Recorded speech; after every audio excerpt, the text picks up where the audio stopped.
Number 6 outline we have economic theory. Okay. And number 7 outline we have is the scarcity syndrome. Okay.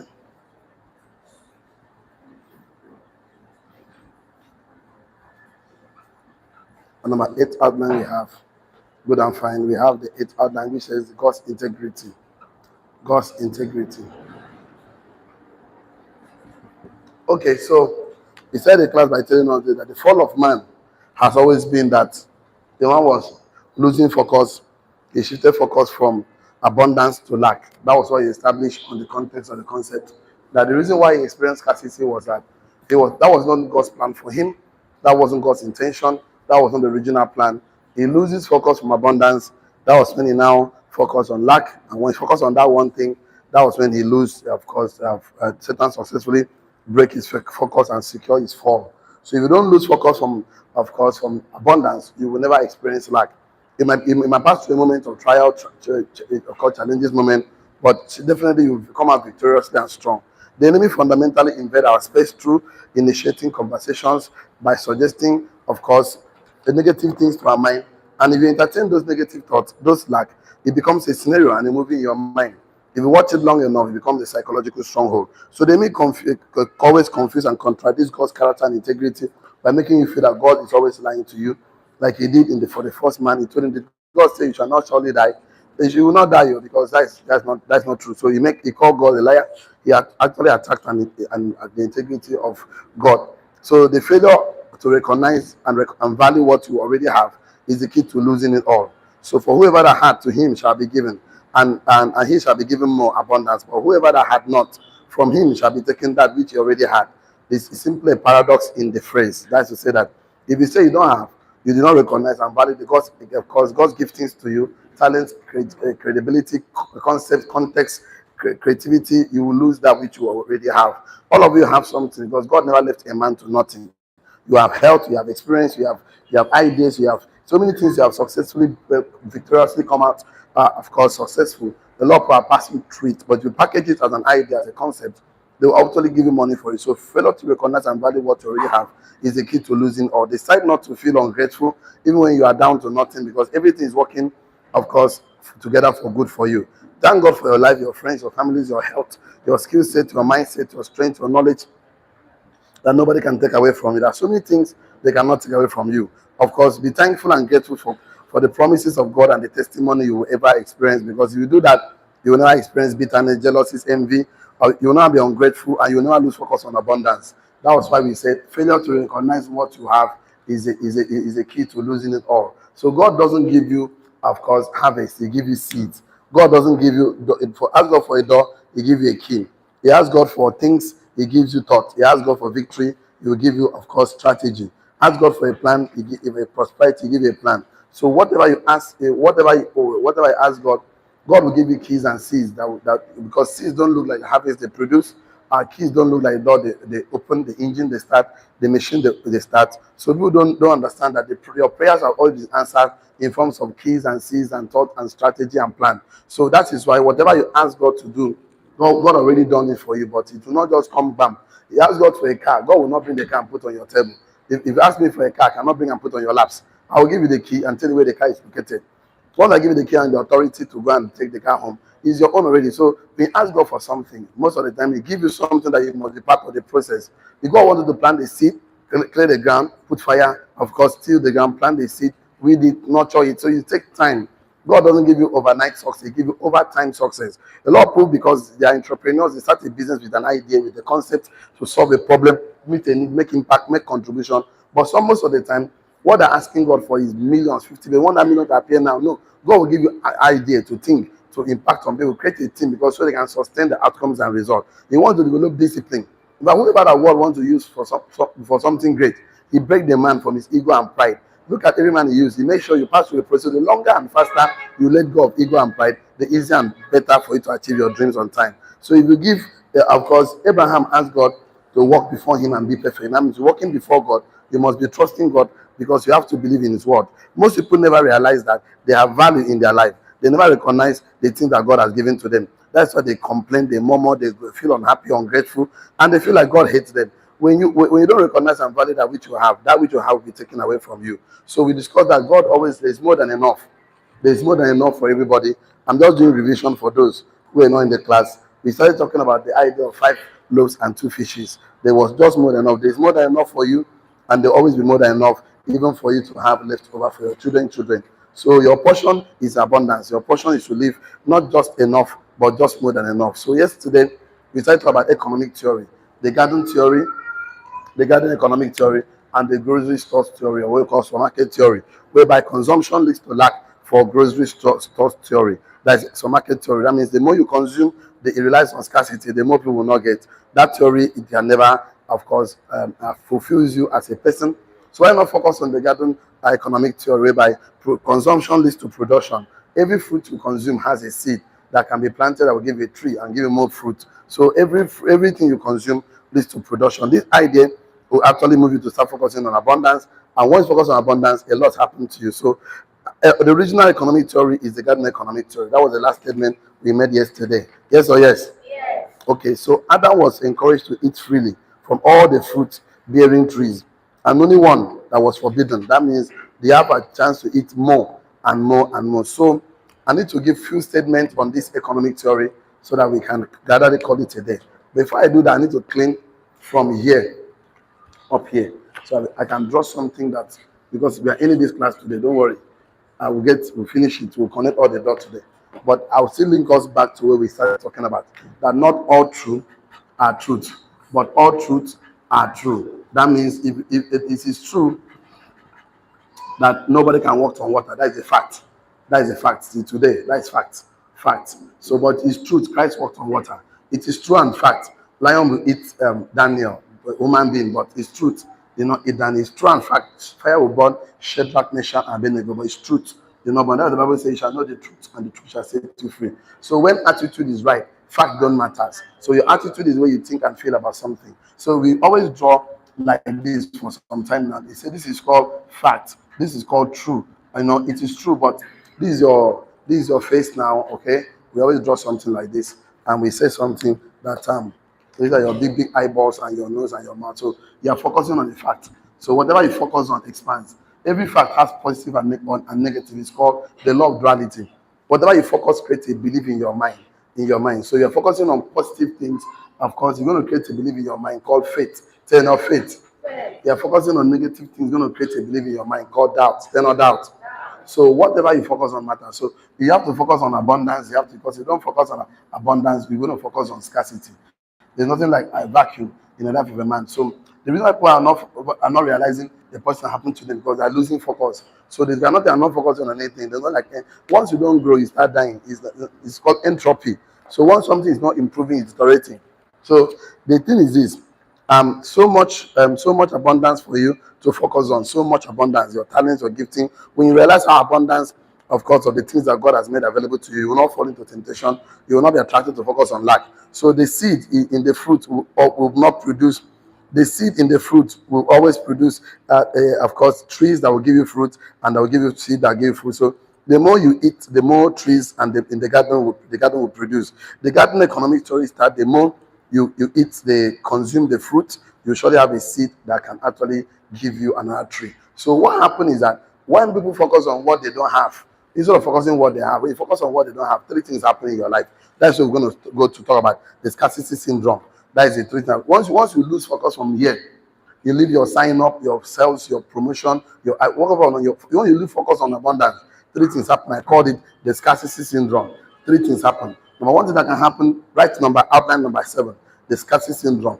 And what that happens is that you always be in competition. You always be in competition.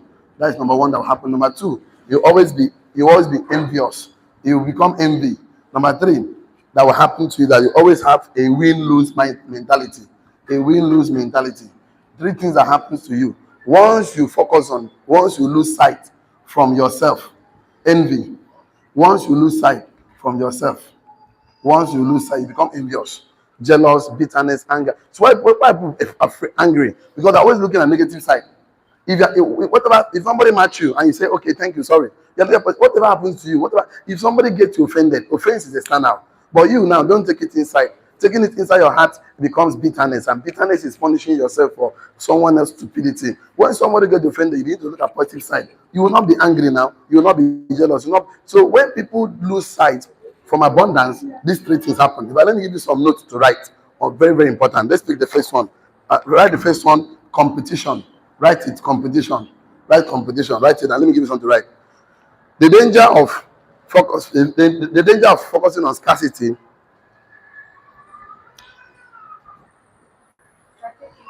I said competition. The danger of focusing on scarcity. That's scarcity syndrome. Let me clean this one. I'm done with the community. The danger of focusing on scarcity.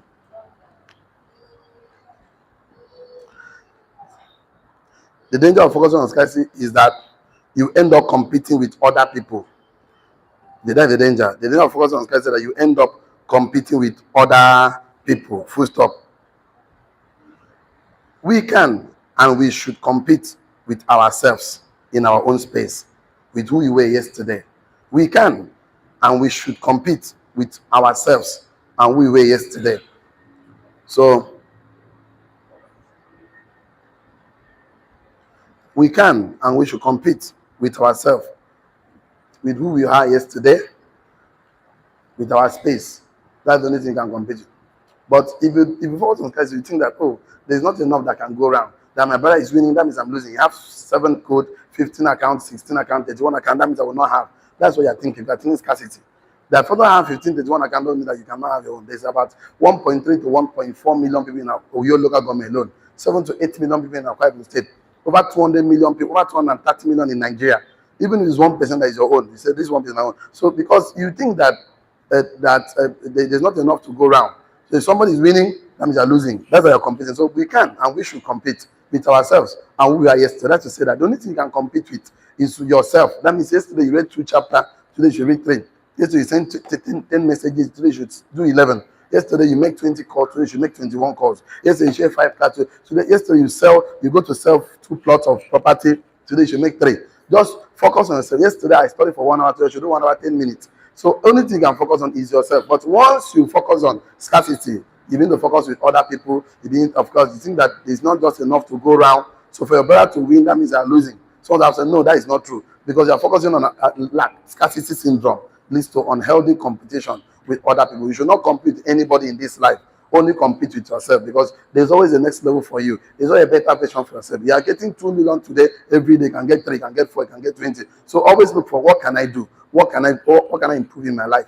In my emotional life, my spiritual life, my relationship life, with my wife, in my business, with my investment. Like, always think of what to do. Once you think in this frequency, then you're focusing on the positive thing about your life. But when you're thinking of competing with yourself, okay, automatically you start competing with others. That's unhealthy competition that will surely lead to number 2. Right, number 2, envy. Write it. Envy, hatred, jealousy, covetousness are all symptoms of scarcity syndrome. Envy, hatred, jealousy, covetousness. Envy, hatred, jealousy, covetousness are all symptoms of scarcity syndrome.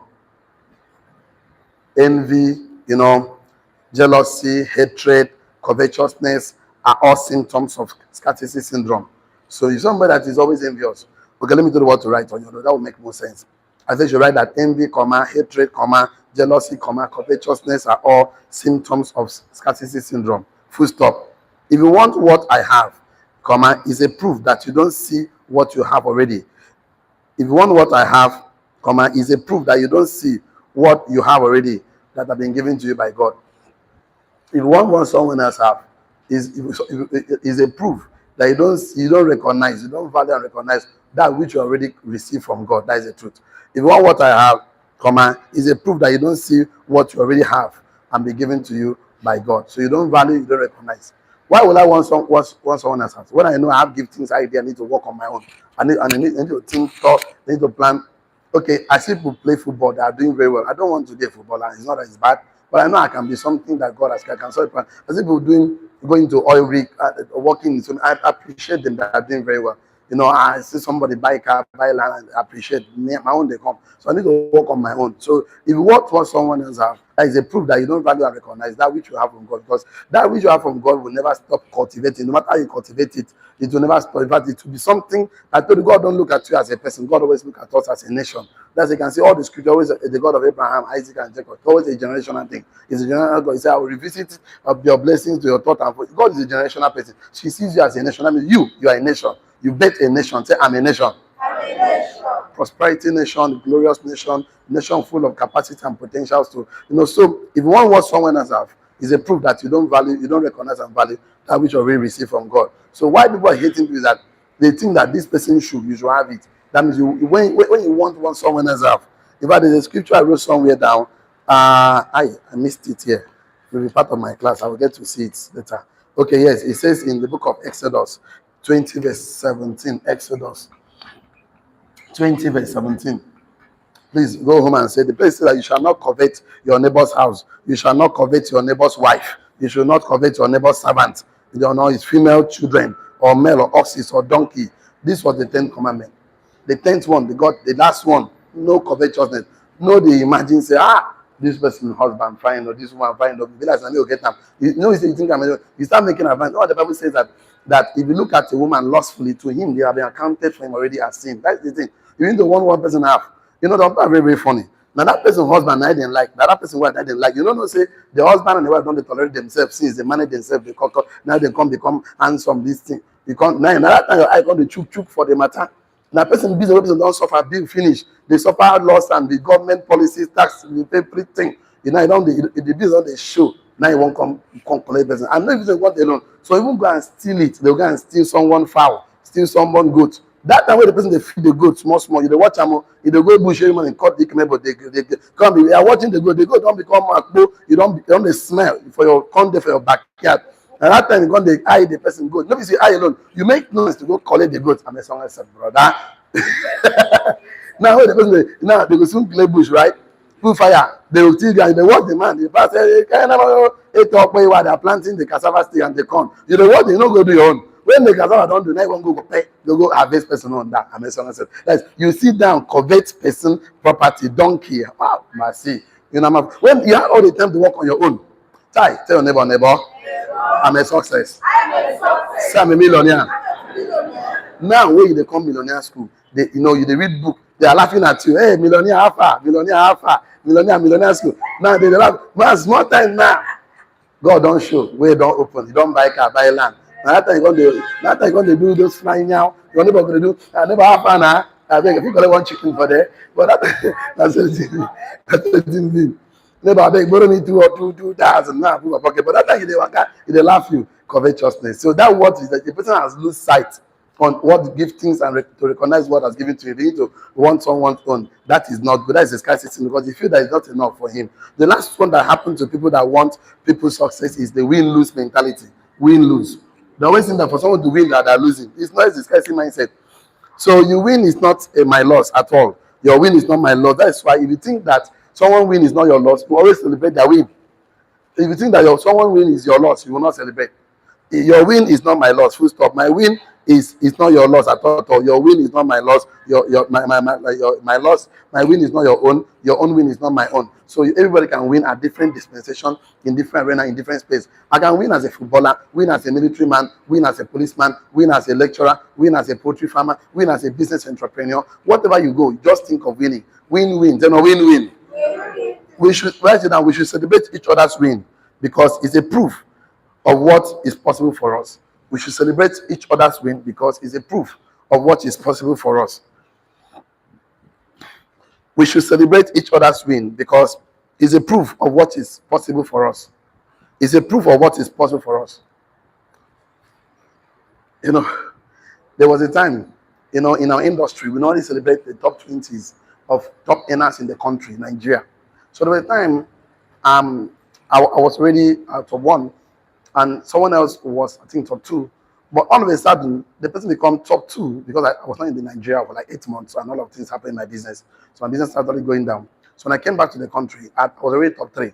So now, and this is my current top one, this guy already brought over 50 cars, white cars everywhere in Abuja. I was like, Yeah, he's winning, and I'm actually not getting. He's taking my position that because I was 2018 top one, he was 2019 top one. He told me to be angry for his win, and I'm calling so bros. That thing we do, and I don't understand, but I'm happy for what you did. Congratulations, I beg. I just want to call and say congratulations. You guys say, I beg, anytime you come to Abuja, I would like to see you. Say, okay, don't tell me that kind of thing. I'm a man of authority. I say, go, they go, come, they come. You want me to come to Abuja? Just say, come to Abuja, and I will come. He said, come to Abuja. I said, no, where you see me in Abuja tonight. Pick my phone, come, my baby girl, book my next flight, and pick my things. I was in Abuja that night. He don't wait to meet, book boats, get to the place, and he lodge on the. He told me he'll be in the hotel by 6 a.m.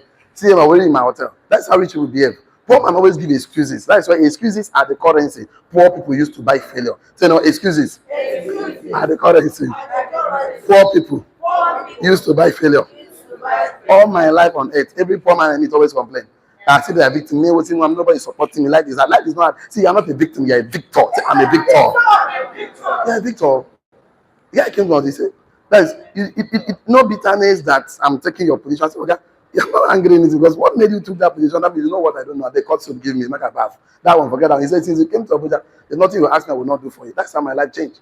I have to learn from because you know what it takes for somebody to do more than me. That means that way you do past me. That means it's possible to get that thing. I think tell me what you do. No anger, no bitterness. But even when I bought him hamper, I say thank you for giving me knowledge. Knowledge. But if I want to pay for this knowledge, I will pay in thousands of dollars. I know how much I will pay. I used to pay for training. I pay 1,000 for training. Only people I know want learn because you don't understand that learning is a royal habit. You know, learning is a royal habit. If we say becoming literate is expensive, let us try illiterate. We just don't know which one is more expensive. Because that which you don't know is because of what you that which you don't have is because of what you don't know. So because if you don't have it, it's because you don't know. Because if you know you will have it. Businesses don't fail. People fail. People don't fail. They don't just know enough. If you know enough, you will not fail. The reason why marriages fail is because they don't know enough. The reason why businesses fail, they don't know enough. The reason why anything fail, the economy, everything fail is because they don't know enough. If you know enough, you'll be able to apply. See, the thing is this. They always say that my people perish for lack of knowledge. Lack of knowledge. The next statement says, because they rejected knowledge, I, the Lord, rejected them. What a word. That means if you reject knowledge, that means God will even reject you. Even God himself, he said, my people. So that's why when somebody read book, he said, I don't want you, leave me alone. So in book of Proverbs 1, verse 22, Proverbs 1:22c says, fools hate knowledge. Fools do what? Hate knowledge. They hate it, they hate it, they hate knowledge. So anybody that hates knowledge in this life is a very big fool. Very, very big fool. So you cannot help a man who doesn't want to learn. Tell anyone about. You can never help a man who doesn't want to learn. Reason because tell your neighbor again, neighbor, a man convinced against his will is of the same opinion still. You cannot help the man. So the thing that you don't need to be insecure about someone else's success, about someone else winning. You don't need to be insecure, right? If I or not, I am not insecure about someone else winning and success. I am not. I am not insecure. I am not, because for the person to win means it's possible for me to win. So better go to the person and learn now. Go and learn. Don't no buga, no age for learning. Anybody can learn at any age. I am not insecure about someone else winning and success. So we are all unique. We have our unique places, unique environment. We are. I am not secure by someone else winning or success. So we all have our unique places, our unique space, our unique field of study where God deliberately planted us. So you don't need to feel intimidated by someone else's success. You don't need to by someone else's grace. Or God has allocated you with the garden of Eden, the garden of abundance in your family, in your village, in your community. So don't compete with anyone. Rather compete with yourself. Who you were yesterday. What you do yesterday, you can do better today. You can become the ultimate and stronger, better version of yourself. When you compete with yourself, you grow and become a better person today than who you were yesterday. If you compete with other people, you feel that their win is your loss, and it will raise anger, of course, bitterness, hatred. This is scarcity syndrome. Write on your note, very important. Write this statement on your note. Scarcity syndrome makes it impossible to celebrate someone else's win. Scarcity syndrome makes it impossible to celebrate someone else's win. This scarcity syndrome makes it impossible to celebrate someone else's win. It is impossible. It's impossible. Scarcity syndrome means that you're angry that someone else got a husband that you will not get. Because you as an entrepreneur, you're starting a business right now, and you go to the market, someone is selling. This is a person, God, teach me how you carry next step. Teach me. Scarcity syndrome makes it impossible to celebrate someone else's win. Scarcity syndrome makes it impossible to celebrate someone else's win. There was a time I was a youth president in my church, Redeemed Christian Church of God, Bokiti Junction, Enugu. So my pastor will tell us, here, if somebody buys a car, but that time I don't know what happened in Enugu that time. Most of the brothers in the church were just buying car, buying car, buying car, buying car. So every Sunday we were almost celebrating, every month, like that, we're almost celebrating a new car. From one Pastor Ogechi, Brother Victor, like that, Mr. Jimo, a lot of them were just buying car. Business was just doing. I don't know the kind of fasting they bring that time. I don't even know miracles and the kind of things they got involved. Money was just flowing everywhere in church. And church was very sweet because every Sunday we'll be eating. Youth will be eating. Is it good or very good? The youth, we are here, youth will be there. You know, and that time, this vibration, they worry us very well. So, what happened is that pastor always tell us that every Sunday you should prepare fuel for those that buy car, and it becomes a lesson to us because when you are looking at abundance, every situation becomes a lesson. Then a lesson. Everything is a lesson. So, but you're not looking at abundance. Everything becomes a problem. Everything is a problem. So every Sunday you used to gather money for 5 liters of fuel. We are waiting for the next who will launch class. We give the person. My pastor always tell us, if somebody is building a house, go and give him 1 bag of cement or 1 blocks. Make sure you give. When somebody achieves something you want, give him something. No, a person buy new phone, you like the phone, buy a recharge card, 100 naira. Is it good or very good? Buy him data. Because I've seen that if you buy the phone, then you can buy your own. Person get 15 account, 20 account, 18 account, sell, go buy them bottled water. Tell them bottled water. Buy them chill bottled water, buy them chill mineral, buy them chill chivita, buy them, just get something, say, I like what you are doing. Person very sharp, he sew new clothes, you give him 1,000, carry him for this new clothes you sew. I believe that I will be the next one. So I will be the next. Person buy new shoe, you just arrange 500, say, okay, collect for this new shoe where you buy. I like them, so I want to buy this kind of shoe next time because you can buy it, I can also buy it and celebrate your success. But person will say, you don't like person something, you buy new shoe, they go match them. You know that's how we behave. So how you know that your celebrity success is because you are looking at abundance and abundance. The last one for today, God's integrity. God's integrity is always sure. God will never fail you. God will always stand by you. Because write it down on the other side, very important. Grasses is not greener on the other side. Rather, it is greener where it's watered. Grass is not greener on the other side. Rather, it's greener where it's watered. So people succeeding, that means they're putting time, energy, effort, intellectual property. Nobody just succeed by, if not a fluke, by mistake. So it's deliberate, consistent. So grasses is not greener on the other side, it's only greener where it's watered. Somebody's family doing well, they not just arrive there, that actually put effort to make sure they're doing well. Business doing well, their effort. So you don't think that there's an easier way anywhere. Don't jump from fire pan to fire. There's no easy shortcut anyway. Shortcut will cut your life short. So grass is not green on the other side. It's only greener where it is watered. Full stop. Number 2, under God's integrity is that God has planted a garden of greatness around you. God has planted a garden of greatness around you, it will emerge as you recognize, respect, and realize its full potentials. God has planted a garden of greatness around you. God has planted a garden of greatness around you, it will emerge as you recognize, respect, realize its full potentials. So I have a garden of greatness. I have giftings, I have ideas. I've recognized my own. I found that one of the things that make me happy is that when I'm teaching, impacting, helping people achieve their dreams. So I just don't want to go anywhere anymore. I want to build my thing there and make money there and do other investments. So God has planted a garden of greatness around you, it will emerge as you recognize, value, respect, and realize its full potential, full stop. God has planted a garden of greatness around you. So we must conduct personal audit on ourselves to track and recognize, value, respect, and realize its full potential. It will always emerge. Always emerge.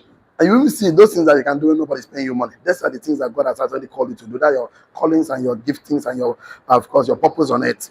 God has planted a garden of greatness around you, it will emerge as you recognize, value, respect, and realize its full potential, full stop. Number 3, if what you have does not meet your need, then it is a seed. If what you have now does not meet your need, that is a seed. Don't eat it. If what you have does not meet your need, is a seed. Plant it. If what you have does not meet your need, then it is a seed. Number 4 is the last one here. I'll give a few notes here. If what you have does not meet your need, it is a seed. Number 4, you are never down to nothing. You are never down to nothing. Full stop. Something you have is the key to everything else God has. Is the key to everything else you ever need. Number 4, you are never down to nothing. You are never down to nothing, What you have is the key to everything else you ever need. What you have is the key to everything else you ever need. You are never down to nothing. What you have is the key to everything else you ever need. So, God has actually given us a field of potentials, a field of where we can plant, grow, cultivate, populate, produce our services, opportunities, and events. So populate your field with visitors, customers, clients, prospects, and leaders. Dominate your field with potentials. Your field is the only place of your prosperity. As long as you are focusing on someone else's field, you cannot prosper. Where did you stop? Number 3 or number 4? Number 4, I said, what you are never down to nothing. Full stop. Something you have, something you already have is a key to everything else you will ever need. That's what I said. No. So wherever you feel you are down to nothing, you need to count your blessings. I'm strong, I have health, I have experiences, life has taught me. Like, you know what lessons that life has taught me is that, most of the life lessons that you never forget that when you are down. That have taught me that qualify everybody in your space. Before now, I don't used to qualify everybody in my space. That is, once you like my, I didn't even know that there are 3 things that happen to people around you. Now, one, people around you that are either going to be addicted to you, turn addicted, or they are actually going to be what again? No, I'm not assigned. I'm looking. Assigned is number 3. Attracted to you. Number 3, that assigned to you. I never knew this thing now. I knew it in my downtime. People that are addicted to you are people that are addicted to you because of your gifting. They're not giftings. Once you are giving them something, money, car, accommodation, shelter, food, they will be around you. Once you are cooking, they will come and learn. These are people that the day you stop giving them food, money, clothes, they will go away. I never knew it, that people that can be addicted to somebody. I never knew. It's on my down moment that I now understand, hey, this is my friend that used to come here and be eating. Oh, now I don't get money. He has run away. I've been calling him. He refused to even come and meet me because he don't want to bring that he has. I never knew because this situation taught me something. Number 2, there are people that are actually attracted to them, attracted.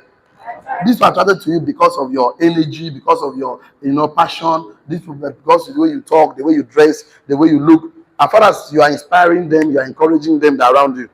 They're not around you because of what you give to them, or they're not there to collect. But they just like your energy, your vibes, your dressing, your clothes, your cuteness, your handsome, your beautiful. They just like everything around you. They just, maybe money, they just like you the way you are because of the way you carry yourself. But the day they see someone else better than you, they will leave you. They see them in churches, they just see this pastor with, they just spend here this way, they bring they just like, I like doing a pastor. They're just attracted to somebody. But the day they see another person that, hey, it's right, they will leave you. So they are going to be with you as long as no one else is entering their eye. So when something or something is entered, they will leave you. Then the people that are assigned to you because of your vision. Turn on vision. Because of your ideas, turn on ideas. Vision, then they say, let us go to Lagos. See, these people, on the way to Lagos, make car break down 50 times. Make night come, darkness, problem. They are not leaving you. They will follow you to the end. This is that. They just follow your passion, your vision, your concept, let's be the company, let's be interview. These are the people you need. These people, they don't need money. These people, they bought bad parts. These are addicted people. So go and buy me bread. You say, I need transport. Everything, I need money. Everything. They cannot do anything for you for free. They're always collecting. The day they stop collecting, they will leave. So life taught me a big lesson. And I've been teaching you everywhere. Don't qualify men in your space, because the book of Proverbs 18, of course, verse 20 says something. It says, he that walk with the wise will be what? Wise. Companion of fools will be what? Destroyed. So working with the foolish man, you're going to destroy yourself. Who's a fool? Fools hate knowledge. Fools hate knowledge. So qualify men, the only way you can qualify men to know they are assigned to you is that give them books to read. That decision I took has brought peace to my mind. Because I like who you are, I like your energy, whatever you like. I say, go and read this book, chapter 1 to chapter 3. Summarize, bring it, let us discuss. You see, this people, they will run away. Now they fail to run away. Jackpa, Jackpa. They will run away. This one will run away. Only this one will stay. This is the only one that will stay. This is the only one that stay. The only people that sign. So I will spend my time with leaders, the top 20 that will give me 80% result, 80%, 20% rules, Pareto principle. So I now qualify men in life. You know what happened? The day you have the right people, the day bad people live your life, good things start happening to you. Say no, neighbor. The day bad people, negative people live your life, good things start happening to you. You have peace of mind. Your life will be better. They don't need to pursue bad people. Just give them book. Tell them book. Every foolish man don't like book. They hate knowledge. They hate it. That's what the Bible says. They hate it. They don't like book at all. If they can't discuss Chelsea, Man U, Tinubu, that I say, okay, I read in the book, Think and Glory. Say, okay, we know the talk. You don't spoil this discussion now. I read a book that says that the richest man in Babylon. I read a book that says, no, if I bring that discussion, you see them, they'll carry their phone. They don't want to talk again with me. They can start playing. Listen, they come, because and after I'm going to discuss that. Don't you know, scarcity syndrome, psychology also, they will comfortable. But they'll be into, I don't spoil the gist. Because see those way they're interested, they will not say, hey, what do you say again? I said, talk about how to make money, leverage, buy investment, strategy. This, they will not say that. You see, the negative will I'm getting on money by the come. That's how to pursue negative in your life. And you talking about around where I'm coming. They will go away. Someone come and beg you for money these days. Give him book to read chapter 1 to chapter 3 before you give him the money. You know why? It costs you time to make the money. Yes or yes? Let him invest time now. Guy, you want money? Yes, okay, read this book. I will pay you for reading the book. They will run away. Some carry my book and jack back. I know they see them. Carry that book, go. Happy self. Make peace reign. But once you give a poor man something more than 3 times, it becomes your enemy. It creates your enemy. Give him the first time appreciation, second time anticipation, third time expectation, fourth time becomes what we call entitlement mentality. What will it create? Entitlement mentality. The fourth time becomes dependency syndrome. What I call it? The mistake you will do is to give somebody something 5 times. The day you ever stop giving to that person, it will create resentment and hatred. What will it create? Resentment and hatred. You don't create hatred. So make you know reach that point. Give them the first time, second time, give them book, making read 5 chapters. Before you go read 5 chapters, finish, you go down sweat like this. If you get the money, go value the money. Yes or yes? I know my time is up. Fine, thank you. So write this last statement as we round up today's class. The scarcity syndrome is fundamentally an attack on God's integrity. The scarcity syndrome is fundamentally an attack on God's integrity. The scarcity syndrome is fundamentally an attack on God's integrity. If there is not enough, then God cannot supply all your needs. In the book of Philippians 4 verse 19 says, but my God shall supply all your needs according to riches in glory. So there's enough money for you to be a millionaire. There's enough for you to cultivate. There's enough land for you to cultivate. I say the scarcity syndrome is fundamentally an attack on God's integrity. So when somebody makes you feel there is less in life, it's because he's thinking less. That's why. And it's an attack because there's always more. In the book of Philippians 4 verse 19 says, but my God shall supply all your needs, your basic needs of life, food, shelter, clothing. But you want a want. You don't say God will supply all your wants. He says God will supply all your needs. Your needs are just basic. Food, shelter, clothing. The air is free. You can always get grasses and cover yourself. You don't have a clothes, that's not a problem. But you want to achieve your want, you must engage in business. You must convert your ideas, your thoughts into value, turn of value, into product or service that meet a need and so on. Then transact. That's the world reward transaction. The world does not reward you because of your potentials. It reward because of what you turn your potentials into value or product or services. So I want you to become more intentional and deliberate about your life in 2026. Because there's abundance for us to become a multi. In fact, private state alone has 1.5 trillion naira in this state coming as allocation. The part of the money will be entered account. You come to the market with the value. Turn of value. You must talk to make money. Either you talk to make money, you talk to make money. All talk, not talk. You must talk. Yes or yes? If you like, tell I'm shy. Who shy is help? Shy is no pay bills. People are laughing at me. People are talking against me. People's opinion don't pay your bills. Tell anyone about people's opinion. Don't pay your bills. Online community, don't get involved in a business without a mentor. You know why? Mentorship is the little shortcut to success. He that stands on the shoulder of mentor will see far. See you tomorrow. See you at the top. God bless you. Bye-bye for now. This is the best we can take today. And thank you so much for today's